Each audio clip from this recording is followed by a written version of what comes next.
more from the audience. Next, we'll do a 206, 206.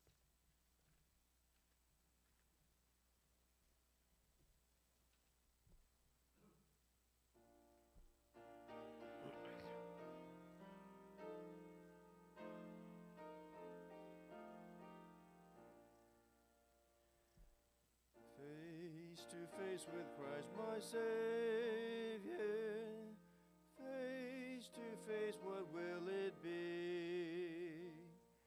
When with rapture I behold Him, Jesus Christ who died for me. Face to face shall I behold Him, far beyond the starry sky.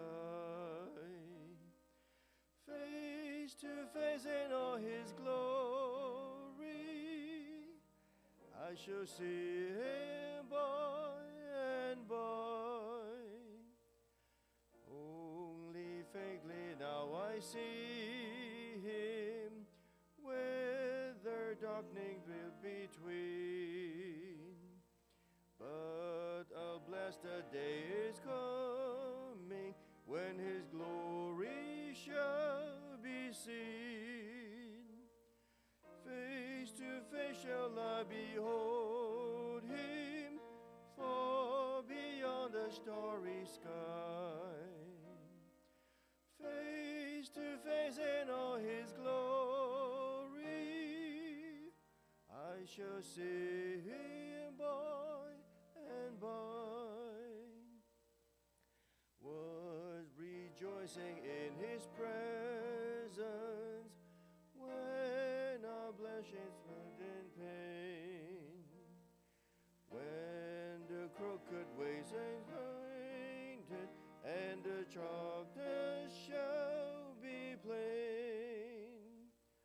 Face to face shall I behold Him, far beyond His starry sky. Face to face in all His glory, I shall see Him by and by. Face to face, oh blissful moment, face to see and know. Face to face with my Redeemer, Jesus Christ, who loves me so. Face to face shall I behold Him, far beyond the starry sky. Face to face in all His glory, I shall see Him by and by. Alrighty. And we'll sing 478. 478.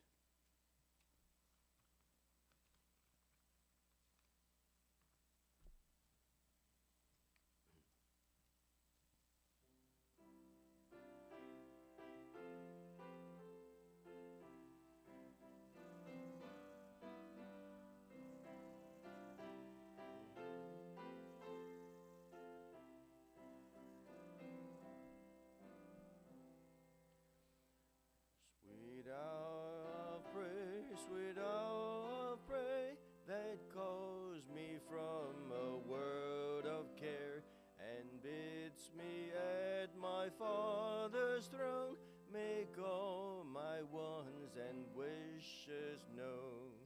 In seasons of distress and grief, my soul has often found relief, and oft escaped the tempter's snare by thy return, sweet hour of prayer. Sweet hour of prayer, sweet hour of prayer, thy wings shall my petition bear. To Him whose truth and faithfulness engaged the waiting soul to bless. And since He bids me seek His face, believe His word, trust His grace. I'll cast on Him my every care, and wait for the sweet hour of prayer. Sweet hour of prayer, sweet hour of prayer, may I thy consolation share. Till from Mount Pisgah lofty height I view my home and take my flight. In my immortal flesh I'll rise to seize the everlasting prize, and shout while passing through the air, farewell, farewell, sweet hour of prayer. Thank you for singing.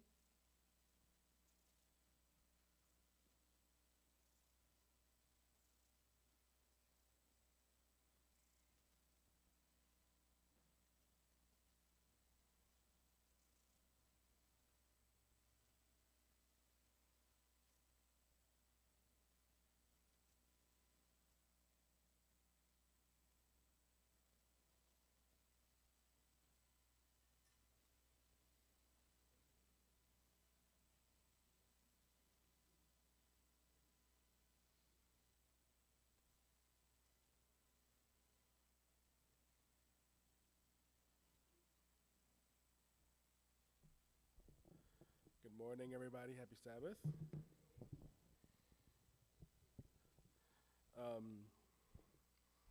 I've shared before how at times I've struggled to find something to talk about with our topic.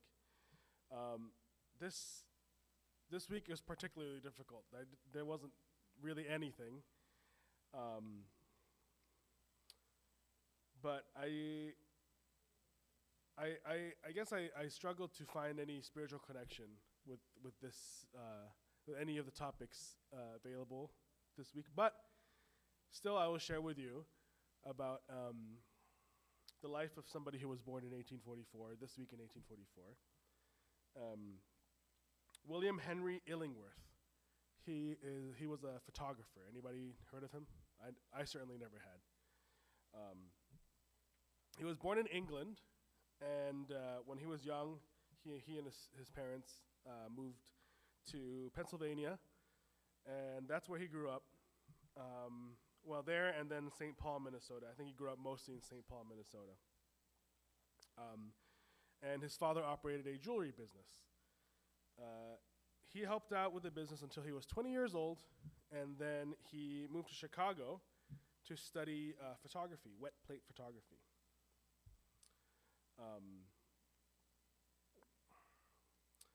After he finished studying photography, he moved back to St. Paul, and he joined Captain James Fisk's 4th expedition to the Montana Territory as a photographer, so as a military photographer. And I guess his specialty was something called a stereograph. I don't know if you guys know what a stereograph is.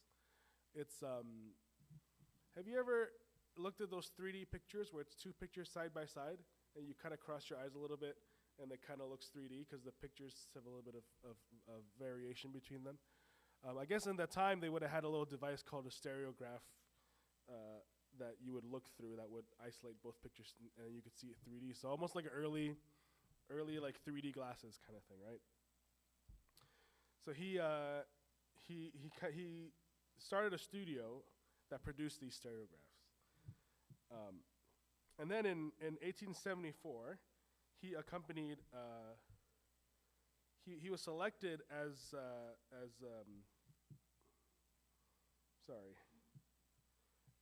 General Custer's photographer. So he joined in that expedition.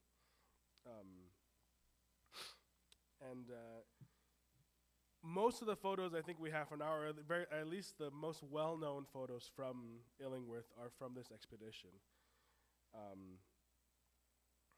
It says that he produced about 70 glass plate photos.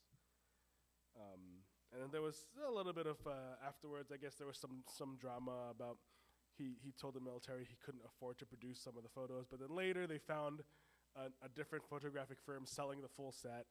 So there was, I guess he was charged, you know, he was charged by the War Department, but then they dropped the matter eventually, and he held on to those negatives, and in 1888, his third wife divorced him, so he would have been 44 at that point because he was born in 1944, and I mean, he was alone, he was an alcoholic, he was in poor health, and in March 1893, he committed suicide. So, kind of an unremarkable person in many ways. I mean, I feel like it's not surprising that nobody has heard of him. But I was looking through some of his photos, and I don't know if the YouTube video is, yeah. This is just a little slideshow. There's no music or anything, but it's just a little slideshow I found online of his photos that he took when he was assigned as General Custer's photographer. So these were taken 150 years ago. 150 years ago this year.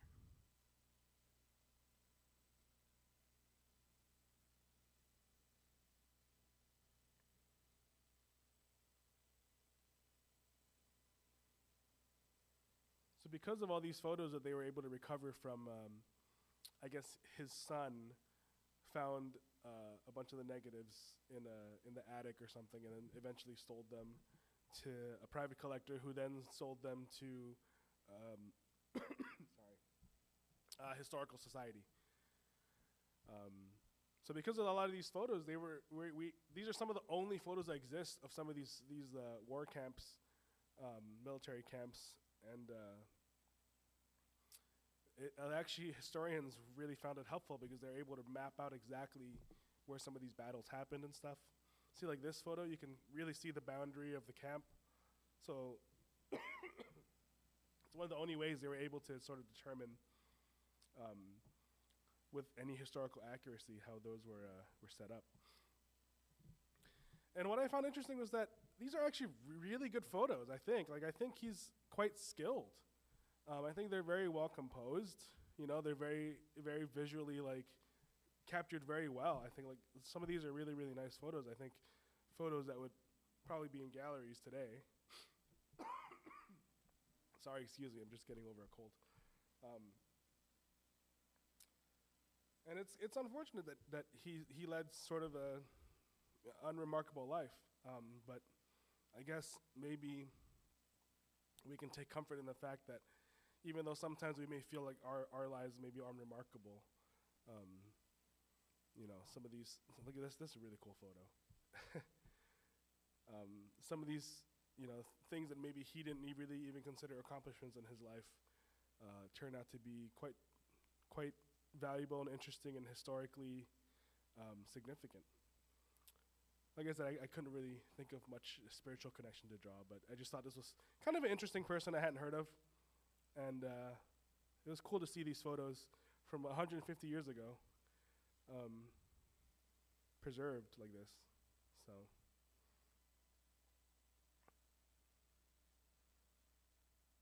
I think there's only a couple left here.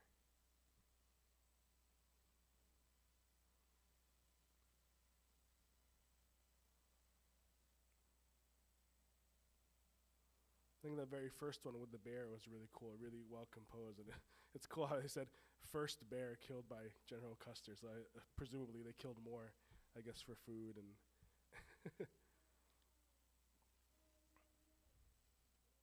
Well, that's it. There's more photos that exist, you know, that you can see them online at different sites, different historical sort of societies have. Now this is.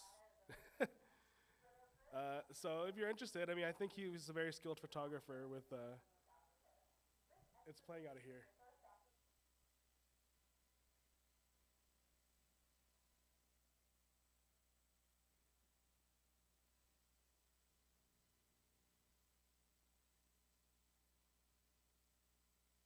So if you just go online and search his name, you'll find a lot more of these kinds of photos, and I think they're really interesting to look at. So we'll separate for Sabbath school now. I think everybody knows where they're going, so we'll go ahead and do that. Thank you.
Okay.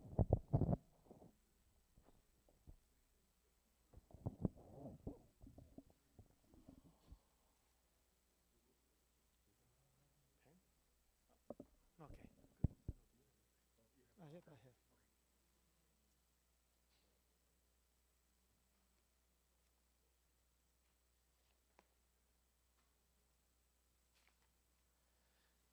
How's everybody? Good. Okay. We continue to study the Gospel of Mark. Today we are going to study chapter 15. Okay?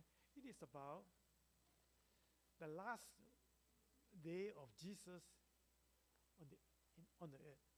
Okay? Let's bow our head. Our loving Father, we are so thankful for all the blessing you given to us. We are so thankful on this Sabbath morning.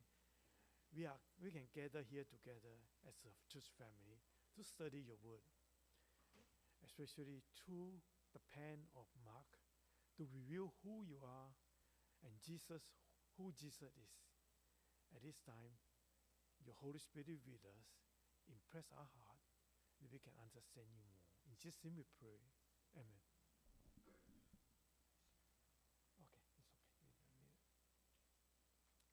So the last day of Jesus on earth, we had to start back a day before that. Okay, it is on I believe it is on the Thursday, right? So the Thursday, this was last week's lesson. Actually, that was last week's lesson. Okay. On Thursday, it was bad, right? Because Jesus was betrayed by his own disciple, right? That's Judas. Betray him, right?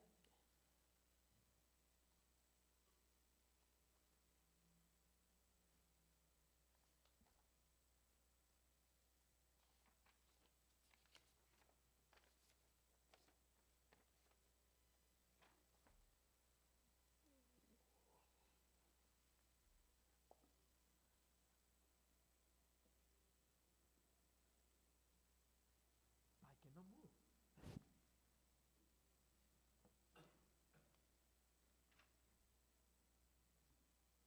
So, number one, he was being betrayed by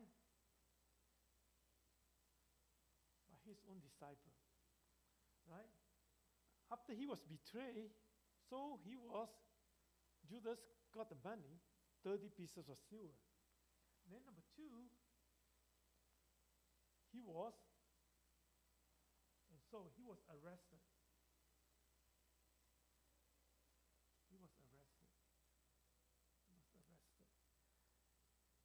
And then on the night, because that was Thursday, I believe it's after the Last Supper. And then he was being led to the palace of the high priest.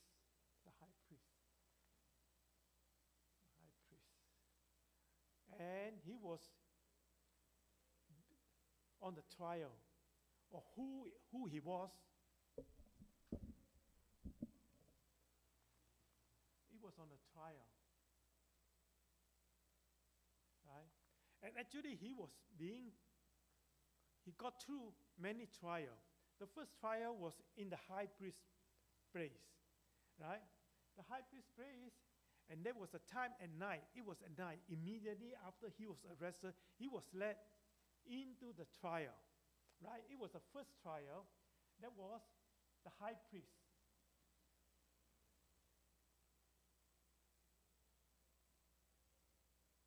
And there was a time he was being denied by Peter. Peter denied him that he know Jesus. It was very bad. All the disciples run away, right? High priest. And then the next trial, he got too many trials. Then the next trial was on at night.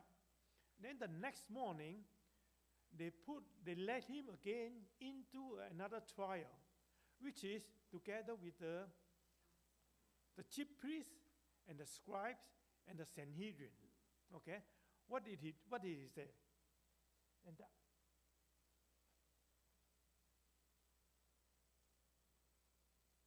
right? So because they asked him, the high priest asked him, who you are, right? And all these things he get through. And then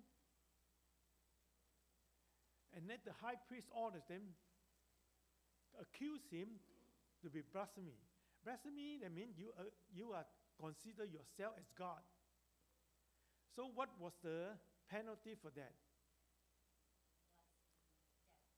Death. So it was the next morning, also under the priest and the Sanhedrin. And that's it, right? And then during the time, the penalty was death. But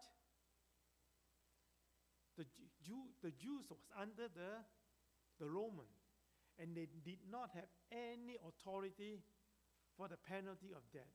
The only penalty of death is through the Roman, right? The Roman, during the time, Israel was a province of the Roman Empire. And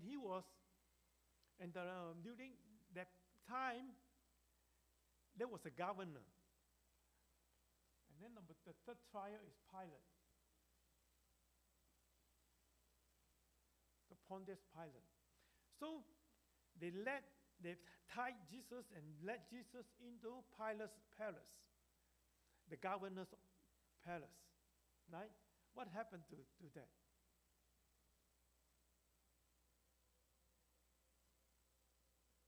After trial, let the Pilate do whatever Pilate on the trials. So they make a lot of witnesses and all these things. So that's just a normal trial about Jesus. So what happened during the trial? Pilate talked to Jesus. Okay. So what did Jesus say? Did Jesus answer him? Yeah, what was the answer? You have said so. And okay. So that was Pilate. And Pilate, what happened to all these things? Actually, in Mark, all the things are listed. It's just like a story about the things. It's not much. As long as you read it, the story will tell itself what happened to them. So Pilate, during the time there was a lot, the whole story is Pilate found Jesus said, no, not guilty. But then Pilate was a governor. But then the high priest stirred up the crowd, the people. And then during the time there was a Passover time. Passover festival, during the tradition, they allowed the Jew to release one of the prisoners. So during the time, there's a very famous story, right? Pilate asked the Jews, what do you want to do? You want me to release this person who is innocent, right? Or you want to release another person who was a murderer? That's Barabbas, right? So what did the crowd say? They want Barabbas. They don't want Jesus. So, and then Pilate asked the people, the crowd, what shall I do with Jesus? What should I do with Jesus? What did they say? What the crowd say? Crucify him. Okay?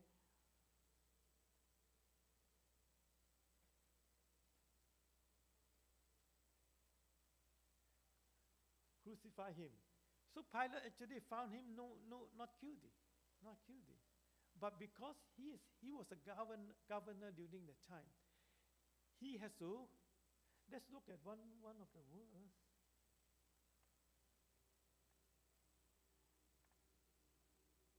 Mark 15, verse 10. Mark 15, verse 10. That was what Pilate found Jesus. Yeah, do it.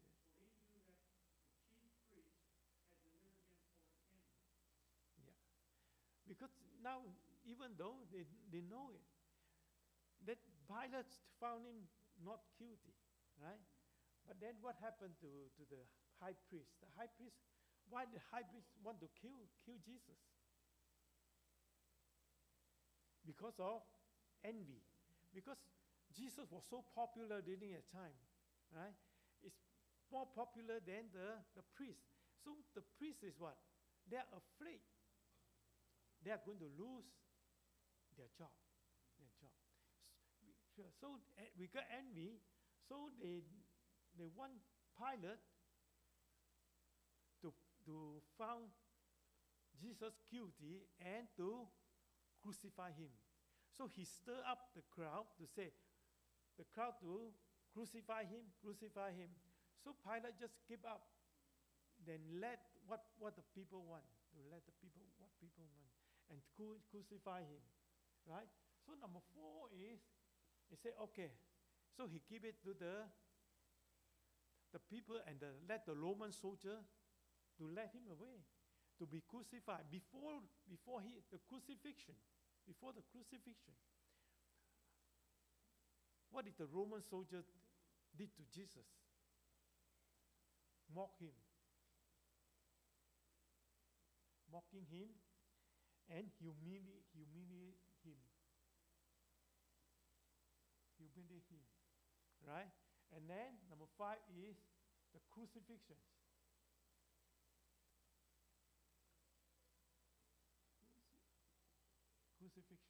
To crucify him, right? And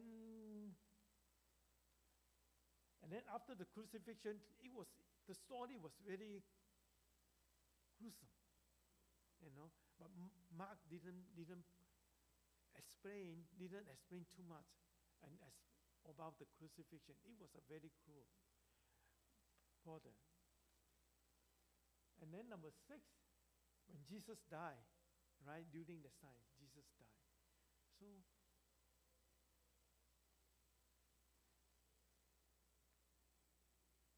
and there was the burial. Right? And then during that time, there was another person. There was another Sanhedrin member of the community, of the religious community. He asked for Jesus' body and to bury in one of the cave belongs to him. Okay, that was what chapter 15, the Mark chapter 15, talking about that. Okay, so anything you want to add on that?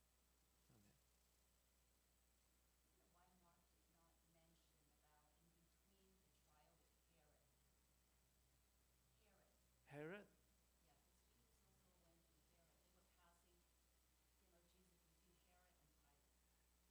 Why Mark mentioned that? Mark didn't mention a lot of things, okay? Because since we are already almost at the end of the book of Mark,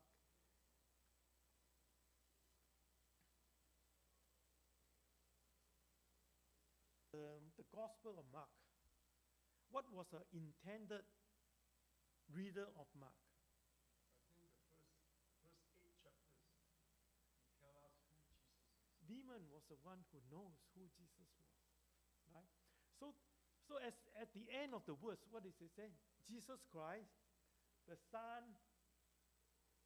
of God, the Son of God. You see, number 1 is the Son of God, right? Son of God.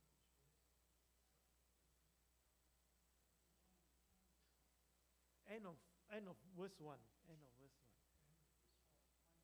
1. Chapter 1, verse 1.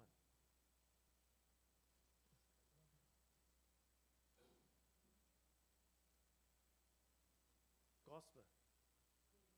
Good news. if you're talking about good news, somebody has to be the sender, and one has to be the receiver, right? So who is a sender of the gospel?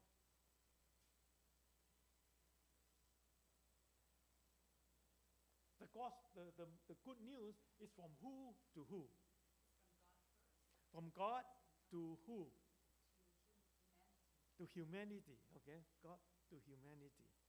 Now that's the good news. And then, what is the good news about? This is what exactly the first one, verse 1. It's the gospel of Jesus Christ. Gospel of the Son of God.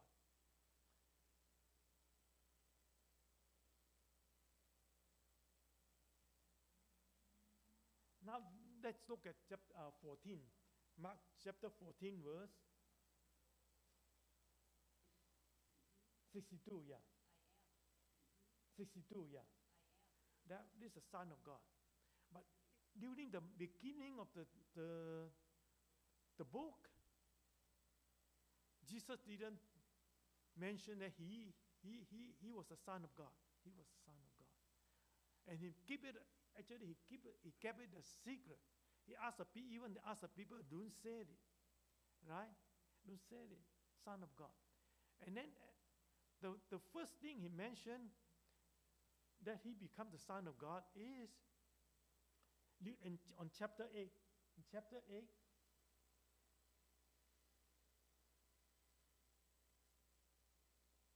chapter 8, verse 29.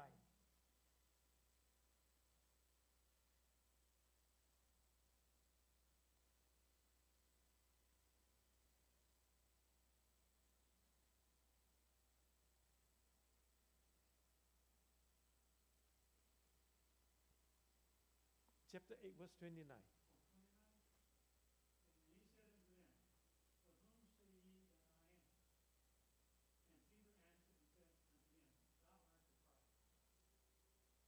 Yeah, you see. So only on chapter 8 that he asked Peter. You see, he asked Peter, "Oh, you are Elijah, you are all the other prophets." But then what Jesus said, Jesus asked Peter, people will say me this and that, okay? But I want you to tell me, who do you think he was? Right? And Peter said, you are the Christ. What is Christ? That means he's an anointed one, the Messiah. That was the Son of God. So now, on this trial and all this mocking and crucifixion and death, why didn't Christ show his power?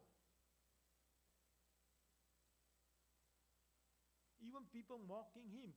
If you, on the cross, right? The priest and the people and the soldier bow down on him, that you are the king of the Jews, you are the... If you can save people, you can save yourself, right? Why don't you save yourself if you tell that you are the Christ, you are the God? Why don't you save yourself and get down from the cross? Right? They are mocking him. They were teasing him and all these things. But what did Jesus do? During the whole trial, he was quiet. He was quiet. He didn't answer things. Right? So now if we become a Son of God, he is teaching, he is preaching. But Son of Man,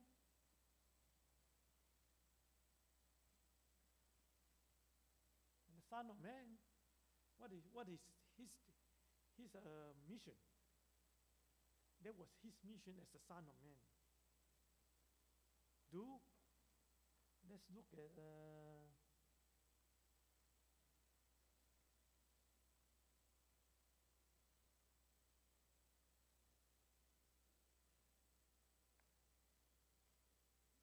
chapter 10, verse 45. Chapter 10, verse 45.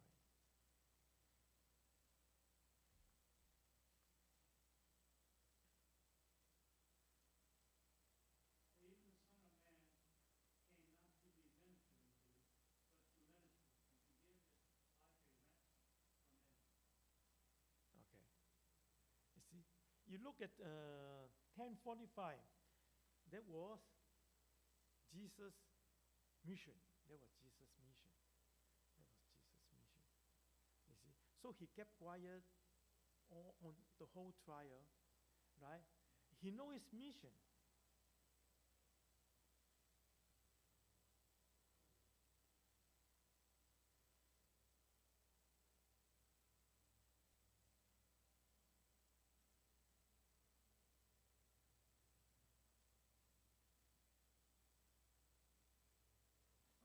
Help Peter when Peter said, "You are the Christ." What else is here? What else he say? Let's look. Let's read chapter 8, verse 29 to 33. 29 to 33.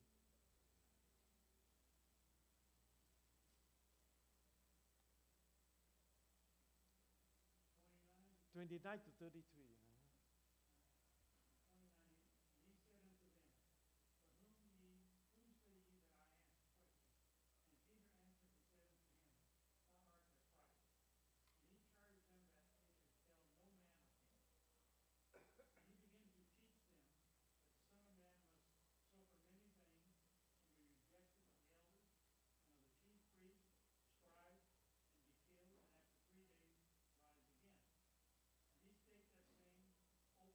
They already pre-conception about the Messiah, right? Even the whole nation of the Jews also have that kind of idea, that kind of mentality.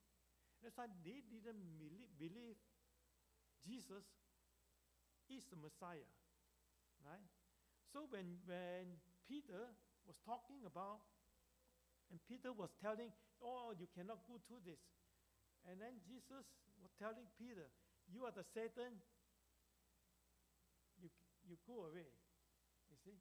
So there was a time Jesus rebuked Peter because when the Son of Man comes, he has a mission. What was his mission? To ransom the whole world. You see? So if that is his mission, he doesn't want anybody to interrupt, to cut short his mission, to interrupt him, to whatever it is. That is his mission as a Son of Man. You see, if he's a Son of God, if you mention as Son of God, right? The Son is God. It's God, right? If you are the Son of Man, you are a man, right? And if you are God, what is God? What is the definition of God? He has no beginning and he has no end, right? That means he have no end. It means God cannot die. Cannot die. But if a Son of Man, you are a man, you can die, right? If a man, you can die. You see, this is what the Mark is trying to portray Jesus. He is a man, and his mission, Jesus knows his mission because that is the will of God for him. Because of God's love, he is trying to save the world. That is Jesus' mission. That's Jesus' mission. Nobody can interrupt his mission, right? Even when he was on the cross, what did Jesus say? Father, my Father, we pray. Take our cover. You see, that's Jesus.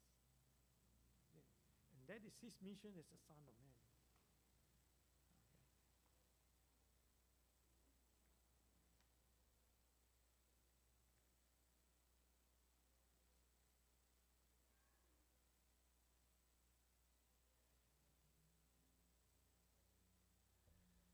So that is the Gospel of Mark. Is there any comments about the Gospel of Mark?